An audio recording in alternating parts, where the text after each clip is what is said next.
In team sports, the best teams generally win via good chemistry, a competent build of well rounded players, and a thought out plan for success. It requires work, dedication, and a build of trust that eventually allows for championships to be built and dynasties to be formed. Teamwork is no easy task and requires faith in the game plan and of those around you. The culture that built the San Antonio Spurs and the New England Patriots can trace its success to these general themes. Teamwork. It's the cornerstone to group success, and it's the recipe for greatness in a game called Overwatch. Welcome to one of my favorite multiplayer games of all time. Blizzard's Overwatch took the gaming world by storm in 2016 and had players all around the globe looking to prove their greatness in an epic clash of heroes and villains alike. Teams would be constructed via different classes of characters that players could pick from to try to build a successful, well-rounded team that would ultimately be able to overcome the opposition. There were tank heroes that could take a beating, damage heroes that could give a beating, and support heroes that could repair a beating.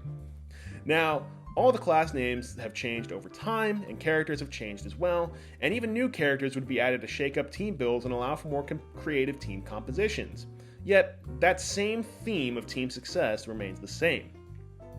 There's a lot to like about Overwatch, but I will admit there are some valid concerns or dislikes for the game as well, and as per usual, I'll be going through what I like and then examining what I don't like. For starters, Overwatch has a really good emphasis on teams working together, and it's a fun dynamic, especially because every character is different and has their own strengths and weaknesses.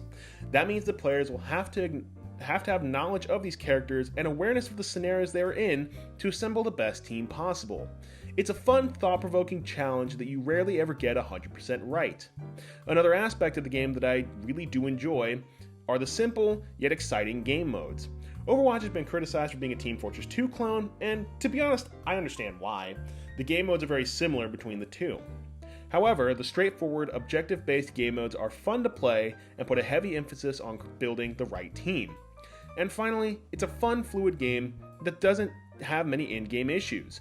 There's very little in terms of bugs or glitches for players to exploit, and thus puts more emphasis on individual talent and collective effort in order to win games. So let's talk about the team composition stuff real quick. How many times I'm going to say the word team? It's going to be a lot. I'm just letting you know right now. My script has a ton of team words, so, buckle in. Overwatch has a ton of unique characters to choose from, and they all have positives and negatives that have to be balanced in order to win games. I love this because the sheer variety of heroes and villains to choose from allows for players to truly find someone that they feel really comfortable playing, and allows for teams to switch up their composition in order to accommodate for the circumstances they may face. This makes the game way more dynamic and prevents game modes from becoming completely one-dimensional and stale.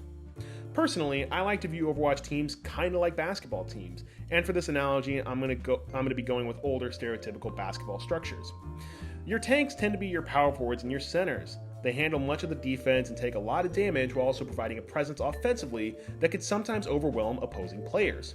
Then you have your DPS or damage characters. These are your small forwards and your shooting guards. They may not be able to take as much damage, but they can certainly provide some, being able to do damage down low and up close, but also being able to do damage from far away, putting up big stats, and scoring at high rates. And then there are the support characters, and these characters tend to be like your point guards. They may not be putting up stellar numbers, and they might not be able to take a beating like the tanks, but they are crucial parts in the offense and defense because they provide assistance on both ends and can sustain an attack or prevent a defense from collapsing. I've always loved playing support heroes because I like to assume the role of the floor general, directing where players need to be and when, and providing support when needed to get the job done, but I'll admit I do suck at it, so hopefully you never end up on the same team as me. Another aspect I love of the Team Fortress 2 clone, the Overwatch game, is that the simple game modes, while being pretty straightforward, they do invite creative thinking to succeed. Simple game modes such as Payload or Secure Area are pretty easy to understand. Either you push this thing from A to B, or you just sit on this area for as long as possible. However, these game modes emphasize my first love for the game in that it forces team composition to be creative. If you approach the objectives with poorly, lazily put together teams, good luck in even making a dent. Instead, the simple game modes are a vehicle for your strategic ability, not only forcing teams to make the best lineups for the objective, but also forcing teams to try to counter each other's compositions. Admittedly, many of the game modes were staples of Team Fortress 2, But hey, as long as there's no legal problems, whatever, I'm fine with it. And of my last positive, I have to note that I've never struggled with bugs or glitches, and in turn have never seen people exploiting these sorts of things to beat other players. Maybe I've just had a lucky run over the past 4.5 years where I haven't experienced anything personally, but I've played this game a pretty good amount, and in my time I've never found any sort of major bugs. Overwatch is a very fluid and reliable game and seems to be working at peak efficiency even to this day. And it may be a small thing to say it's a positive, but it's something I really enjoy because a lot of other games that I've come across tend to have some annoying bug or glitch or just aren't nearly as polished as Overwatch is. Like I said, I could just be lucky. That's a genuine chance, but at the same time, I have to give credit to Blizzard for at least keeping the illusion that the game still works great. And now we get to the part that I will admit is going to come with some bias because I do love the game. But even with my love and bias for Overwatch, I too have to admit that there are some things that need to be addressed. For starters, the whole rant I made about team composition and strategy, that's all fine and dandy. However, not every player, and a lot of players in general, don't really seem to care or know about how to accommodate for the team and running the best characters to adapt to in-game situations. Instead, many players are way more focused on sticking with only one character, regardless of who the other team is playing as and what the game mode is. And I will admit that, we all paid money for the game, so we all want to play as the characters we want to play as. That's cool. And I will admit that maybe what I think is the best team composition might be different from what someone else thinks. But at the same time, I feel like I've ran into countless matches that force everyone else to adapt around one stubborn individual who only plays a certain character or only plays a certain playing style that doesn't actually help the team win, and admittedly, this can get very frustrating. Another personal beef I have with Overwatch is the lack of in-game lore exploration. And I'll admit that they've had story events, but the game has a very deep, rich history that I personally am very enthusiastic to get to know. And Overwatch hasn't put a lot of in-game content into helping exploring that path. And to Blizzard's credit, they have released comic books and whatnot to try to give people more insight into the Overwatch universe, but I want to interact with the world, and I want to feel like I'm actually a part of the Overwatch story. It's a small gripe that I have, but I feel like Overwatch is missing out on getting players involved with the story behind the game. As you can see, I really don't have much to complain about this game, but I have one final complaint that is super unnecessary, but hey, it's my review, you clicked on it, so deal with it. Blizzard, for the love of everything holy, make Lucio Ball its own game. Please. Not a full-priced game, but its own game. Lucio Ball is essentially Overwatch soccer, and it's really fun.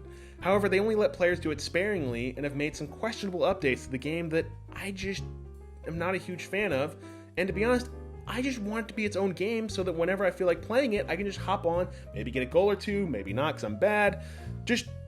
It's just fun though, and they do it maybe once a year for about a week. It's pretty much Rocket League and Overwatch combined, and it's super fun, exciting, and it's fast-paced, and it's competitive, but it's also really enjoyable.